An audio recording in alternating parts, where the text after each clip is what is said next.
Ronggolawe adalah salah satu tokoh penting dalam pendirian Kerajaan Majapahit dan juga Adipati Tuban. Ronggolawe berjasa besar dalam perjuangan Raden Wijaya, Raja pertama Majapahit. Atas jasanya tersebut, Ronggolawe diberi wilayah kekuasaan di Tuban. Ronggolawe adalah putra dari Arya Wiraraja, Bupati Sumenep di Pulau Madura. Ronggolawe berkerabat dengan Lembu Sora atau pamannya. Ronggolawe dan ayahnya datang membantu Raden Wijaya yang sedang membuka hutan di dekat Sungai Berantas pada tahun 1292. Ronggolawe memberontak karena terhasut oleh adu domba Mahapati. Mahapati kerap mengadu domba dan menimbulkan permusuhan di antara sahabat Raden Wijaya. Ronggolawe akhirnya gugur di tangan temannya sendiri. Pada tahun 1987, ditetapkanlah tanggal 12 November 1293 sebagai hari jadi Tuban. Penetapan ini merujuk pada momentum penting, yaitu pelantikan Ronggolawe sebagai Adipati di Tuban. Dalam lambang daerah Kabupaten Tuban disertakan gambar kuda hitam dan tapal kuda kuning. Tuban dikenal sebagai kota wali karena pernah menjadi pusat penyebaran agama Islam sejak era Kesultanan Demak yang berdiri pada tahun 1475 Masehi. Seperti diketahui, Kesultanan Demak merupakan kerajaan Islam pertama di Jawa yang sekaligus meruntuhkan riwayat kerajaan Majapahit yang bercorak Hindu-Buddha. Sebelum era Kesultanan Demak, Tuban merupakan bagian penting dari wilayah kekuasaan Majapahit. Bagi Majapahit, Tuban berperan vital karena letaknya yang strategis dan menjadi sebagai salah satu pelabuhan utama sekaligus bandar dagang kerajaan. Hari jadi Tuban yang diperingati setiap tanggal 12 November merujuk tanggal ditunjuknya Raden Haryo Ronggolawe sebagai Bupati Tuban oleh Raja pertama Majapahit, Raden Wijaya, yakni pada 12 November 1293. Dikisahkan dalam riwayat, Ronggolawe merupakan salah satu pengikut setia Raden Wijaya yang turut merintis pendirian Kerajaan Majapahit pada tahun 1293 Masehi. Selain beberapa tokoh penting lainnya seperti Arya Wiraraja, Nambi, Kebu Amnabrang, juga Lembu Sora. Andil Ronggolawe, Lembu Sora, dan Arya Wiraraja sangat besar dalam mendukung perjuangan Raden Wijaya mendirikan Kerajaan Majapahit di tepi Sungai Berantas, Mojokerto. Tak lama setelah Majapahit berdiri, tepatnya tanggal 12 November 1293, Raden Wijaya menunjuk Ronggolawe sebagai Adipati Tuban. Wilayah taklukan Majapahit di pesisir pantai utara. Namun, keputusan raja tersebut tidak memuaskan Ronggolawe. Ia merasa seharusnya mendapatkan posisi yang lebih baik. Kekesalan Ronggolawe semakin memuncak lantaran Raden Wijaya mengangkat Nambi sebagai Rakian Patih atau Perdana Menteri. Rakian Patih adalah jabatan paling tinggi dalam struktur pemerintahan Kerajaan Majapahit di bawah raja. Menurut Ronggolawe, jabatan Rakian Patih lebih pantas disandang oleh Lembu Sora, pamannya. Lembu Sora bagi Ronggolawe jauh lebih berjasa daripada Nambi dalam perjuangan mendirikan Kerajaan Majapahit. Namun, Lembu Sora ternyata memilih patuh atas kebijakan raja. Ia juga menasihati Ronggolawe agar memohon maaf kepada Raden Wijaya. Akan tetapi, Ronggolawe tidak mau dan memilih kembali ke Tuban.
Pak Amit Sewu mlebet gak apa-apa?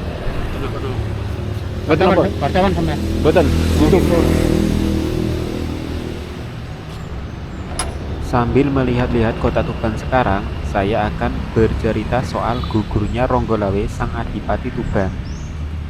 Sikap Ronggolawe memantik intrik di internal istana. Mulai terdengar desas-desus bahwa Ronggolawe hendak memberontak dan sedang mempersiapkan pasukan di Tuban untuk menyerang Majapahit. Hasutan juga terdengar di sekitar Raden Wijaya, yang membuat sang raja terpaksa memerintahkan Nambi bersama Lembu Sora dan Kebo Anabrang menggalang pasukan Majapahit menuju Tuban untuk menghukum Ronggolawe.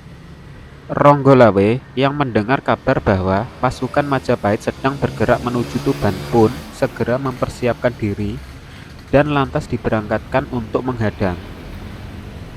Singkat cerita, terjadilah duel 1 lawan 1 antara Ronggolawe menghadapi Kebo Anabrang. Duel di tengah derasnya aliran sungai Tambak Beras itu menguntungkan bagi Kebo Anabrang yang lebih piawai berenang. Ronggolawe di ujung maut, lehernya dicekik Kebo Anabrang sampai tewas.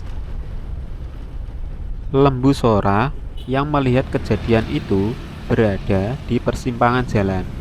Lembu Sora memang berada di kubu Majapahit, tapi Ronggolawe adalah keponakan yang dikasihinya. Kehilangan kendali Lembu Sora menikam Kebo Anabrang sampai mati. Kebo Anabrang dan Ronggolawe sama-sama tewas di sungai Tambak Beras yang banjir darah akibat duel antara dua kesatria Majapahit tersebut. Keduanya adalah sosok yang pernah amat berjasa untuk Majapahit. Upacara kematian Ronggolawe dan Kebo Anabrang pun dilaksanakan sebagaimana mestinya, sebagai penghormatan terakhir bagi mereka. Jenazah Adipati Ronggolawe dan Kebo Anabrang disucikan, dibakar, kemudian abunya dibuang ke laut. Raden Wijaya mengampuni semua anggota pasukan Ronggolawe dari Tuban yang terlibat pertempuran tersebut. Bahkan keturunan Ronggolawe masih diberi wewenang untuk memimpin Tuban. Yang jadi pertanyaan adalah, kenapa di Kabupaten Tuban terdapat makam Ronggolawe? Bukankah Ronggolawe setelah meninggal dibakar dan abunya dibuang ke laut?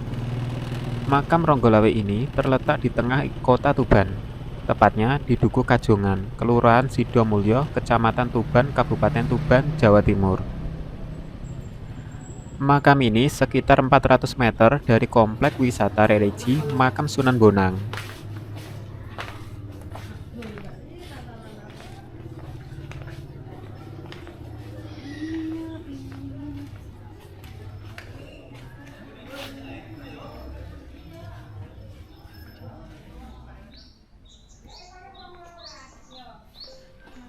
Kawasan makam ini oleh warga setempat juga disebut sebagai Makam Kajongan. Amit Sewu, Pak. Saat berkunjung ke sini, suasana tampak cukup sepi.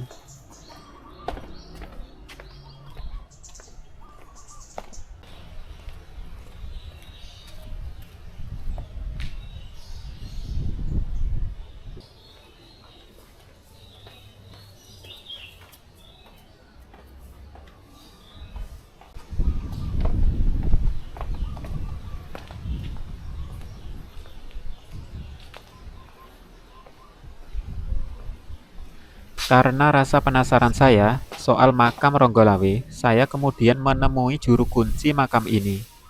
Saya diizinkan untuk masuk ke dalam makam Ronggolawe dan mengambil gambar makam dan ruangan di dalamnya.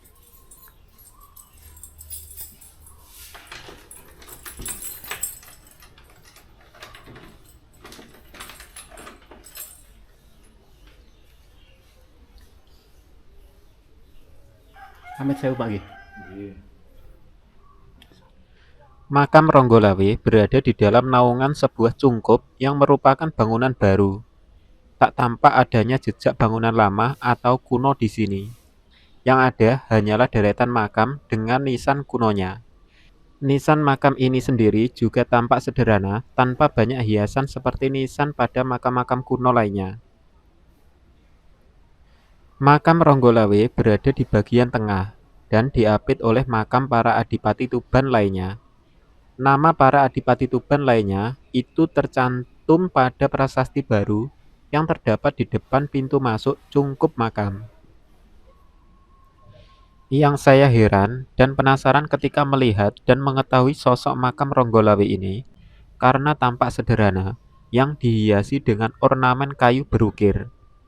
Tentu ornamen kayu yang tampak mengkilap ini merupakan produk baru dan bukan merupakan peninggalan masa lampau.